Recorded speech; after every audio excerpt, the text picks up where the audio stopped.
All right, so this is going to be another video about horizontal asymptotes, and I'm basically going to be cementing the concept a little bit further by showing example problems for this.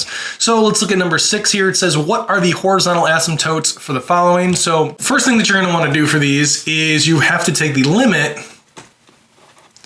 as x approaches infinity and negative infinity. So we're going to say negative x plus 6, and we're dividing this all by 2x plus 3. Now, since we're going to infinity, again, we can make certain assumptions on this, like this 6 is meaningless and this 3 is meaningless. Now, the x's are not meaningless because they're going to infinity. They're actually changing. The 6 and the 3 are not changing. That's why I kind of got rid of them. All right, now we're going to divide the top by x, so you're going to get left with negative 1 here. The bottom by x, so you're going to be left with 2 times 1. So your final answer for this one should be y is equal to negative 1/2 for that horizontal asymptote. It is important to understand that you do have to check when it's positive or negative infinity for this, but since nothing's actually going to change between negative and positive infinity, you should end up with the same answer, but I'm just going to write it down for fun really quick. Now, I did say that you're going to end up with the same answer, and the reason why is because this is still meaningless because we're going to negative infinity. You're still going to divide the top and the bottom by x, so you're still left with negative 1/2. That's why I said that you're going to end up with the same answer, and that does generally happen. The asymptote on one side is usually going to match the asymptote on the other for the problems that we're going to be doing in this class. So that's number 6. Make sure you do check that on your calculator as well. I'm not going to waste time in this video doing this because it was explained in the last video, but again, if you want, definitely check that out. All right, number 7. Oh, another thing I wanted to talk about for this one, if you notice the power, the degree on top is x to the first, the degree on the bottom is x to the first as well, so they're both degree of 1 on the top and the bottom. When that happens, you are going to end up with an answer. Okay, definitely something I want you to be aware of. This one, the same thing. The degree on top is 2, the degree on the bottom is 2. So you are going to have an answer for this one. So let's work this one out here.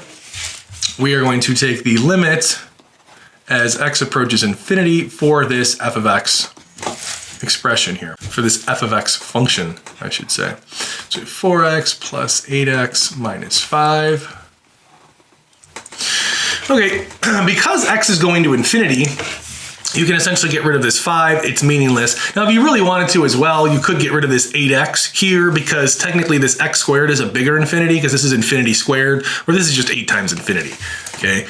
Infinity squared is way bigger than the 8 times infinity, but let's just say you didn't actually know that. What you could do is divide the top and the bottom by x. Okay, so this x is going to go away, one of these x's is going to go away, and then that x is going to go away because I divided the top and the bottom by x. Okay, now if you notice this 8 is by itself, it's just a constant. So since we're going to infinity, that constant is meaningless. It follows the same rules as why we got rid of this 5 over here.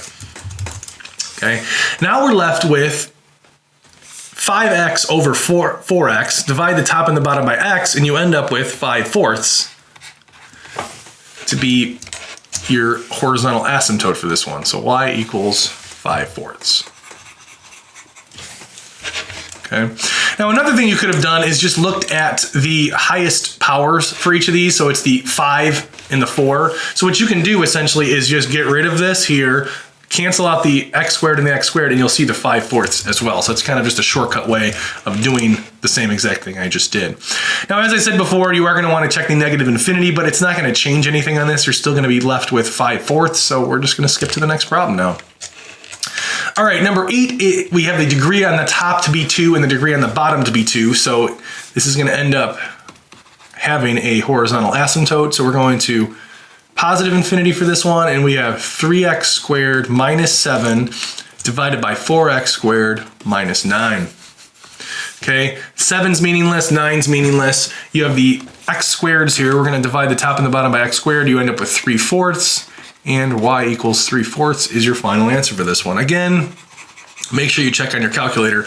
Negative infinity isn't going to change anything on this, so we're just going to keep the answer and keep going here. This one here, we're doing the limit as x approaches infinity of 3x minus 6 over x. Okay, since we're going to infinity, meaningless, 3x over x is just going to be 3, so y equals 3 is your answer for this horizontal asymptote. Again, the degree on the top is 1, the degree on the bottom is 1, and since the degrees are equal, then there's going to be a horizontal asymptote, which there was right there.